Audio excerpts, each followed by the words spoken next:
مفتی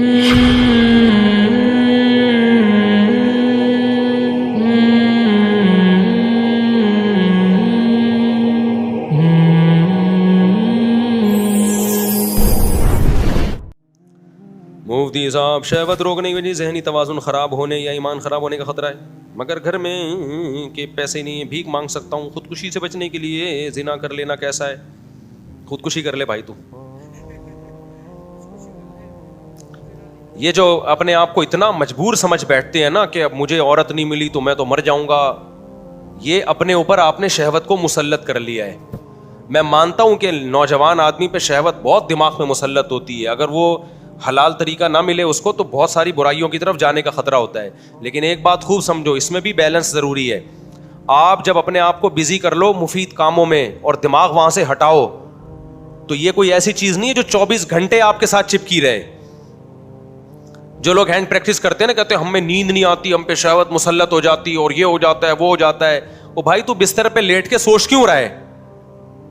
تو بستر پہ جا اس ٹائم پہ جب نیند کا شدید غلبہ ہو، شدید نیند آ رہی ہو، بستر پہ لیٹتے ہی آنکھ لگ جائے گی. یہ کمبخت پہلے جائے گا، لیٹے گا، پھر خیالی پلاؤ چلائے گا، پھر ٹک ٹاک پہ لڑکیوں کی ویڈیوز دیکھے گا، پھر فحش فلم دیکھے گا، پھر کہہ رہے شہوت میرے کنٹرول میں نہیں ہے اور میں خودکشی کر رہا ہوں. تو مر جا بھائی. تو کیا کہہ رہے ہیں زندہ رہے تو لوگوں کو تو زنا کر کے عورتوں کو بھی خراب کرے گا، ماحول کو خراب کرے گا. اب ایسا نہ ہو کہ واقعی میں مر جاؤ، مرو لیکن جاؤ سیدھا جہنم میں، کیونکہ خودکشی کرنے والا مرتے ہی کہاں جاتا ہے؟ آگ میں جاتا ہے وہ. تو آپ اس سے بچنے کا حل سوچو. کیوں ٹک ٹاک پہ بےہودہ چیزوں کو دیکھ رہے ہو؟ کچھ دن کے لیے موبائل کو جان چھڑاؤ، بند کر کے رکھ دو. دیکھو میں موبائل نا، میرا اتنا دماغ خراب ہوا ہے نا موبائل سے، اتنی کالز آتی تھی، میں اٹھاتا تھا، اس کو جواب دے رہا ہوں، اس کو جواب دے رہا ہوں، پھر کوئی صحیح طریقے سے سوال نہیں پوچھ رہا، کوئی طنز کر رہا ہے، کوئی کیا کر رہا ہے. میرا ہونا شروع ہوا خراب. پھر یوٹیوب پہ ویڈیوز دیکھ رہا ہوں، کوئی ویڈیو میں الٹی بات کو، کوئی جھوٹا الزام کسی پہ لگا رہا ہے، کوئی کسی پہ، آدمی ڈپریشن میں جاتا ہے. پھر ڈالر یہاں پہنچ گیا، ابھی نیند اڑ گئی نا. اگلے دن دیکھا ابے اور کرنسی، اب ہم نے کہا بوریوں میں پیسے لے کے جائیں گے تھوڑے دنوں میں ہم. یہ سب کے ساتھ ہوتا ہے، میرے ساتھ بھی ہوا. پھر دیکھ رہے ہیں اس نے اپنی بچی کو قتل کر دیا غربت میں، اس نے بل جلایا اور خودکشی کر لی، پھر یہ کر لی. دیکھتے دیکھتے آدمی، اور اچھا دوسری طرف خبر انڈیا چاند پہ پہنچ گیا. انڈیا کہاں پہنچ گیا؟ پھر ایک مذہبی اسکالر کی تقریر آئے گی، وہ فلاں دائرہ اسلام سے خارج ہے، یہ سارے مولوی 2 نمبر، بس میں ہی ہوں جو ٹھیک ہوں. اس سے اور ڈپریشن. اس کا حل یہ کہ بھائی آپ بہتر ہے موبائل کو فلائٹ موڈ پہ لگاؤ، لاکر میں بند کر دو. بہتر تو یہ توڑ دو اس کو. میں توڑ اس لیے نہیں سکتا کہ مجھے سوسائٹی میں ان بھی تو رہنا ہے نا. اگر میں بالکل بند کر کے رکھ دوں مجھے پتا کیا چلے گا سوسائٹی میں ہو کیا رہا ہے. تو میں نے اس کا حل یہ نکالا، اس کو رکھو کمبخت کو فلائٹ موڈ پہ. دیکھو ابھی بھی فلائٹ موڈ پہ ہے. 20 لوگ کال کر رہے ہو کہ گالیاں دے رہے ہوں گے، مفتی صاحب فون کیوں نہیں اٹھا رہے؟ ڈپریشن دینا سیکھو. میں نے کیا کیا، جو ٹینشن کالز کی مجھے ہوتی تھی وہ میں نے پارسل کر دی. کال کرو فون بند ہوگا، 1 گھنٹے بعد دوبارہ. پہلے کیا ہوتا تھا، کال کرتے تھے میں فون اٹھاتا تھا، اس کی ٹینشن کون لے رہا ہے؟ میرے پاس آ رہی ہے ٹینشن کہ میرے بیوی سے جھگڑا ہوا، میں نے یوں کہہ دیا، میں نے طلاقیں دے دی. میں نے کہا طلاق ہو گئی، کہہ رہے کہاں سے ہو گئی، میں تو غصے میں تھا. ابے ہو گئی ہے. اس کو سمجھا رہے ہیں، اس کی ٹینشن کس کی کو ٹرانسفر ہو رہی ہے؟ مجھے. مفتی صاحب ڈراپ شپنگ جائز ہے یا نہیں؟ ہاں جائز ہے، بشرطے کہ قبضہ کر کے بیچو. بھائی قبضہ تمہارا باپ کرے گا وہاں جا کے قبضہ؟ یعنی وہ اس طرح تو نہیں کہتا، لیکن مقصد اس کا یہی ہوتا ہے.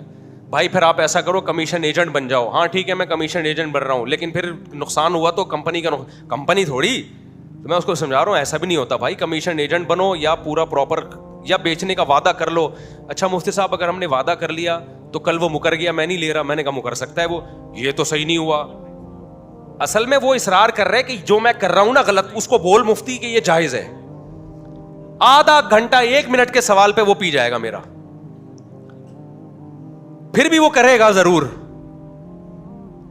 وہ فتویٰ 3 طلاق کے 1 ہونے کا بھی لے آئے گا. وہ تو مجھ سے ٹرائی کے لیے پوچھ رہا تھا کہ اگر یہیں سے مل جاتا ہے 1 ہوئی ہے تو پھر تو ہمیں وہاں جانے کی ضرورت نہیں ہے. یہاں سے جب نا امید ہو گئے تو چلو اب اہل حدیث سے ٹرائی مارو. اس کی ٹینشن ہم اٹھا رہے ہیں. پھر دوسرا فون، پھر تیسرا فون، بیوی بھاگ گئی ہے. ابے میں کہاں سے پکڑ کے لاؤں تیری بیوی کو اگر تیری بیوی بھاگ گئی ہے؟ پھر چوتھا فون آئے گا, مفتی صاحب آپ کے بیان سن کے میں بہت متاثر ہوا ہوں اور میرا بھی 4 شادیوں کا ارادہ ہے. میں تھوڑی سی ٹینشن میری ختم ہوئی نا. اگلا ہوگا, مفتی صاحب کوئی اچھا سا رشتہ بتا دیں آپ. اگلا یہ مفتی صاحب کوئی اچھا سا رشتہ. بھائی ہم رشتوں کا کام نہیں کرتے صاحب. آپ اتنے بیانات, یار ہم صاحب آپ گھننے نہیں بنو یار. آپ اتنے بیانات کرتے ہو کہ آپ کے پاس رشتے نہیں ہوں گے. بھائی میرے پاس ہو یا نہ ہو, میرا یہ کام نہیں ہے. میں مولوی ہوں, میرا کام بیانات کرنا ہے, میرا کام مسائل میں تحقیق کرنا ہے. یہ میری فیلڈ نہیں ہے. شادی دفتروں میں جاؤ, سب کسی مسلمان کا اگر کوئی بھلا چاہے, کسی کی خدمت کرو. آپ لوگ خود بیان میں کہتے ہو کہ جو کسی کی خدمت کرتا ہے اللہ اس کو بہت ثواب دیتا ہے, تو اب کرو نا خدمت. تو میں اس کو کہتا ہوں خدمت تو گٹر کے ڈھکن بھی رکھنا ہے, گٹر صاف کرنا بھی ہے. کیا خیال ہے بھائی؟ میری فیلڈ نہیں ہے, میری جو فیلڈ ہے میں اس فیلڈ میں خدمت کروں گا نا. تو پھر فون لائن کاٹ دو تو پھر غصے ہوتے ہیں. بات تو پوری سنو مفتی صاحب, لائن کیوں کاٹ رہے ہو؟ میسج آنا شروع. تو میں ڈپریشن میں جانا شروع ہو گیا تھا. پھر ہم نے کیا کیا, ٹینشن دینا سیکھو. لینا ہم نے اس کو لگا دیا. یہ نہیں کہ ہم لوگوں کے جواب نہیں دے رہے, اس کا ایک پروسیس ہم نے طے کیا. بھائی ایک ایڈمن بناؤ, کال کو فلٹر کریں, کوئی رشتوں والی کال آ رہی ہے اس کو وہیں سے جواب دے دو. بھائی رشتے نہیں کراتے ہم.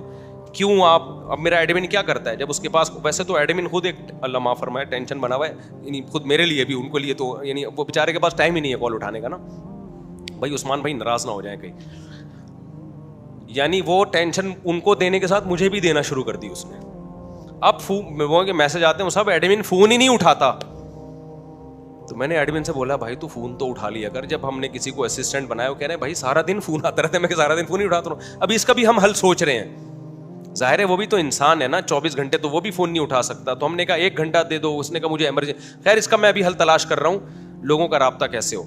اب ہم نے اس کو فلٹر کیا کہ بھائی اس طریقے سے آپ کی ملاقات بھی ہوگی, ہم سے آپ مسائل پوچھیں گے, اس کا جواب بھی ملے گا. کچھ تو مسائل ہی فضول ہیں, وہ ہم آنے ہی نہیں دیں گے. ایسا بندہ جو رشتوں کے لیے آ رہا ہے وہیں سے چلا جائے. بھائی ہم رشتے نہیں کراتے. اور کوئی بیوی بھاگ گئی ہے تو میں کوئی پولیس میں نہیں ہوں کہ آپ کی بیوی پکڑ کے لے آؤں میں. تو اس طرح کی چیزیں تو وہیں تو فلٹر ہو کے نا کام کے بندے آ جاتے ہیں. پھر تو وہ میں ملتا ہوں ان کو, میں ٹائم بھی دیتا ہوں ملاقاتوں کا. اب میں نے کیا کیا, فلائٹ موڈ پہ موبائل. اب لوگوں کے فون آ رہے ہیں, فون بند, فون بند, فون بند, فون بند. پھر 6 گھنٹے بعد فلائٹ موڈ کھولتا ہوں تو گالیاں آئی ہوئی ہوتی ہیں. مفتی صاحب تکبر سے, کل کسی کا انڈیا سے میں تکبر سے اللہ بچائے. تو میں کہتا ہوں ٹینشن اب لینے کی نہیں ہو رہی, کس کی ہو رہی ہے؟ ہاں تکبر بہت بری چیز ہے. تو میں آپ کو اس لیے سمجھا رہا ہوں میرے بھائی, اپنی کھوپڑی کی نا آپ نے خود حفاظت کرنی ہے, کوئی دوسرا آپ کی حفاظت نہیں کرے گا. اور اس زمانے میں کھوپڑی کو خراب کرنے والی چیزوں میں سب سے زیادہ مؤثر چیز موبائل ہے. جس کو بیٹھے بیٹھے پاگل ہونے کا شوق ہو, پہلے زمانے میں بھی پاگل ہوتے تھے, کوئی پتھر لگا سر پہ, گہری چوٹ آئی, پاگل ہو گئے. سمجھ میں آتا ہے بھائی پتھر لگنے سے انسان کیا ہوتا ہے, پاگل. بائک پہ جاتے ہوئے گر گیا بغیر ہیلمٹ کے, سر پہ گہری چوٹ آئی, پاگل ہو گیا. بیوی ایسی ملی, اتنی خطرناک بیوی ملی, 2-4 سال تک برداشت کیا, 5-6 سال, 10 سال کے بعد جا کے شوہر کیا ہو گیا, پاگل. سمجھ میں آتا ہے 10 سال بیوی سے فائدہ بھی اٹھایا تو چلو اس کی ٹینشن بھی. عورت پاگل ہوتی تھی شوہر کی ناانصافیوں کی وجہ سے, ساس کے تانوں کی وجہ سے, ایک دم نہیں پاگل ہوتی تھی. 10 سال ساس کے تانے برداشت کر کے آخرت میں بہت بڑا ثواب کا ذخیرہ جمع کر لیا. 10 سال کے بعد برداشت نہیں ہوا اور کیا ہو گئی, پاگل ہو گئی. تو چلو سمجھ میں آیا کہ 10 سال ثواب بھی تو کمایا نا برداشت کرنے کا, آخر میں پاگل ہو گئی. اب جو پاگلوں کے کیسز سامنے آ رہے ہیں, بیٹھے بیٹھے کیا ہو رہا ہے, پاگل. وہ کیسے ہو رہا ہے پاگل؟ سونے کے لیے لیٹا, موبائل میں دیکھا جی مولانا طارق بل صاحب کا بیان آیا ہے, اس کے نیچے پھر کچھ نیگیٹو کمنٹس پڑھنا شروع کر دیا. بھائی یہ مولوی ایسے, آئنسٹائن کے ساتھ مولانا طارق بل صاحب کی تصویر, وہ کیا کر رہا ہے, یہ کیا کر رہے ہیں. اب جو مذہب سے محبت کرنے والا ہے وہ ڈپریشن میں جانا شروع ہوگا. تھوڑی دیر میں آیا ڈالر مزید مہنگا ہو گیا. تیسرے نمبر پہ پیٹرول مزید مہنگا ہو گیا. چوتھے نمبر پہ اتنے لوگ پاکستان سے بھاگ رہے ہیں. آپ کہتے ہو میں تو بھاگ نہیں سکتا, میرے پاس تو پیسہ ہی نہیں ہے. یہ خبریں پڑھ کے سن کے اور پھر مولویوں کی آپس کے جھگڑے بھی ہوتے ہیں اس میں. وہ مولوی کہہ رہے یہ ایسا ہے, وہ دوسرا مولوی کہہ رہا ہے یہ ایسا ہے, تیسرا مولوی کہہ رہا ہے یہ ایسا ہے. کوئی خواتین کے حقوق پہ بات کر رہا ہے تو خواتین کو ایسا بنا کے پیش کرتا ہے, کوئی مردوں کے حقوق پہ بات کر رہا ہے تو ایسا.